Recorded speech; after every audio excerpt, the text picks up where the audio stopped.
ভিতালী দাসৰ আৰু তেওঁ যেহেতু গুৱাহাটী মেডিকেল কলেজ হাস্পাতালত চিকিৎসাধীন অৱস্থাত আছিল আৰু তেওঁৰ অৱস্থা গুৰুতৰ হৈ আছিল বুলি আমি জানিব পাৰিছিলোঁ আৰু তেওঁক ভেন্টিলেশ্যনত ৰখা হৈছিল সংকটজনক অৱস্থাৰ আছিল এইগৰাকী শিল্পী জ্যেষ্ঠ সংগীত শিল্পী ICUত ভৰ্তি কৰোৱা হৈছিল জনপ্ৰিয় কণ্ঠশিল্পী গৰাকীক আৰু অৱশেষত তেওঁৰ কোভিডৰ ওচৰত হাৰ মানিছে নিয়তিৰ ওচৰত হাৰ মানিছে কৰোনাত আক্ৰান্ত হৈ মৃত্যু হৈছে জনপ্ৰিয় কণ্ঠশিল্পী ভিতালী দাসৰ DMCHত চিকিৎসাধীন অৱস্থাত আছিল জনপ্ৰিয় কণ্ঠশিল্পী গৰাকী অতি দুখবৰ ইতিমধ্যে সমগ্ৰ ছ'চিয়েল মিডিয়াত বিয়পি পৰিছে এই মৃত্যুৰ খবৰ আৰু সংবাদ মাধ্যমসমূহতো প্ৰচাৰ হৈছে যেহেতু দেখিবলৈ পোৱা গৈছে যে COVID-19 এক ভয়াৱহ ৰূপ ধাৰণ কৰিছে ৰাজ্যত আৰু তাৰ মাজতে বহু লোক মৃত্যু হৈছে আৰু আজিৰ দিনটোৰ বাবে ৰাজ্যবাসীৰ বাবে ৰাজ্যৰ সাংস্কৃতিক জগতৰ বাবে অতি দুখবৰ এইগৰাকী জনপ্ৰিয় কণ্ঠশিল্পী ভিতালী দাসৰ মৃত্যু হৈছে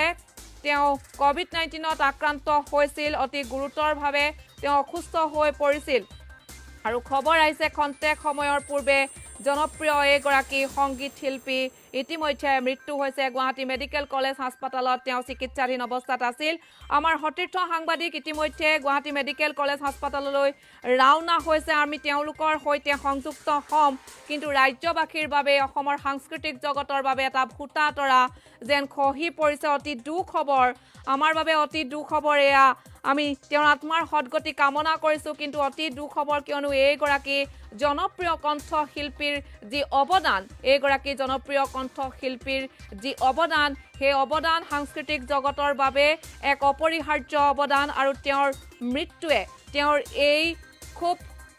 কম বয়সতে তেওঁ যি মৃত্যুক আঁকোৱালি ল'লে মহামাৰী কোভিডত আক্ৰান্ত হৈ এই খবৰ কিন্তু আমাৰ সকলোৰে বাবে অতি দুখ খবৰ মৰ্মাহত হৈছে ৰাজ্যবাসী ৰাজ্যৰ সাংস্কৃতিক জগত আৰু ইতিমধ্যে ছ'চিয়েল মিডিয়াত বিয়পি পৰিছে